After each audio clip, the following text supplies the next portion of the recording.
So here is the famous Scottish Gracenote tutorial that I've been talking about in all of the other lessons, which I hope you've been watching.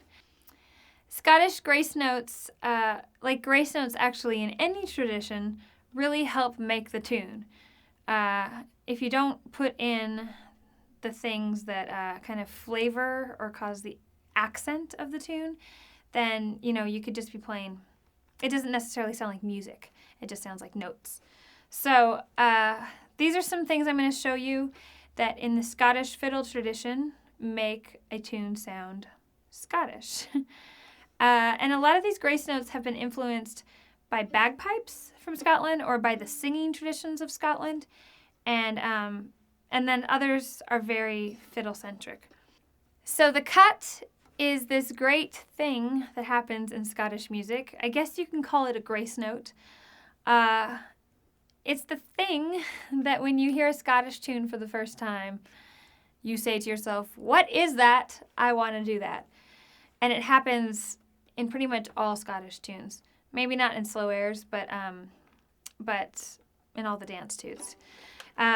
It's also in the Irish tradition, it's called a bowed triplet. I've heard it called a burl. I've also heard it called a hudderum. I like the word the cut. I got that from the Cape Breton tradition. I think it's commonly referred to as the cut up in Cape Breton. And rather than thinking of it as a triplet, we should think about it as 2/16 notes tied to an 8th note. So it's 3 notes played with the last one being longer. Without any kind of slappage happening on the string, here's the basic notes.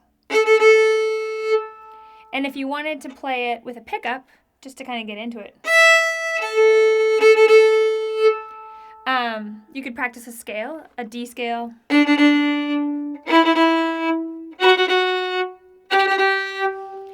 So that's the basic building blocks of it.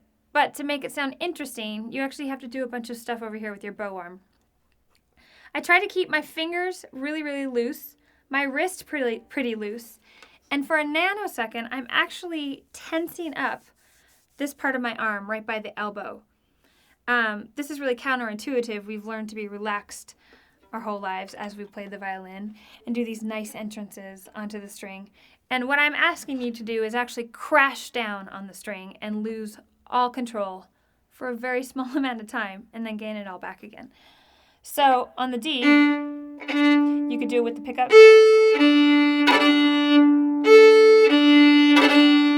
I kind of throw my arm down as I'm playing that. If you've never done this, a good way to practice is actually to lift the bow off the string and drop it so that gravity is actually helping you make this crash.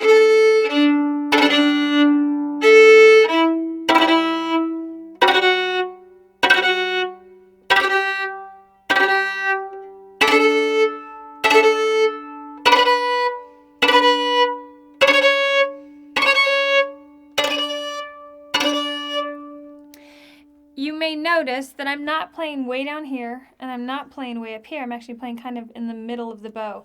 I play a little bit above the middle, but there's a point on everybody's bow where it really bounces nicely.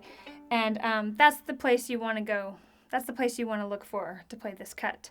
So when you've practiced dropping it from above with that air in between, you can start practicing leaving it on the string and still trying to create that space by kind of relieving the pressure and then throwing it down, even though it's already there.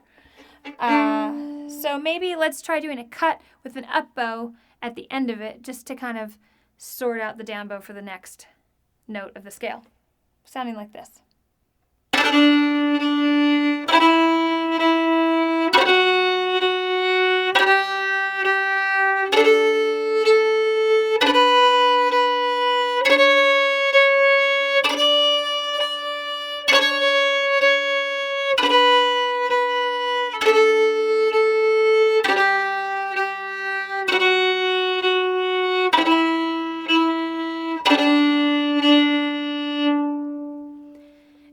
And one word of encouragement when practicing the cut, this may not come overnight.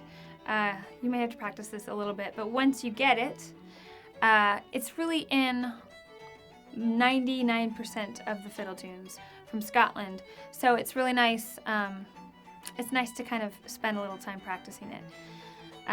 And you can really, I tend to play a very percussive, slappy kind of cut, but you can have smooth ones. There's all different kinds of cuts, really depending on the style of Scottish fiddle music you're playing.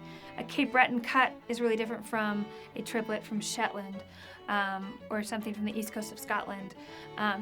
So there's a wide variety of ways of doing it, and you should just listen to lots of Scottish fiddle music and see which one resonates the most with you. That is called the cut.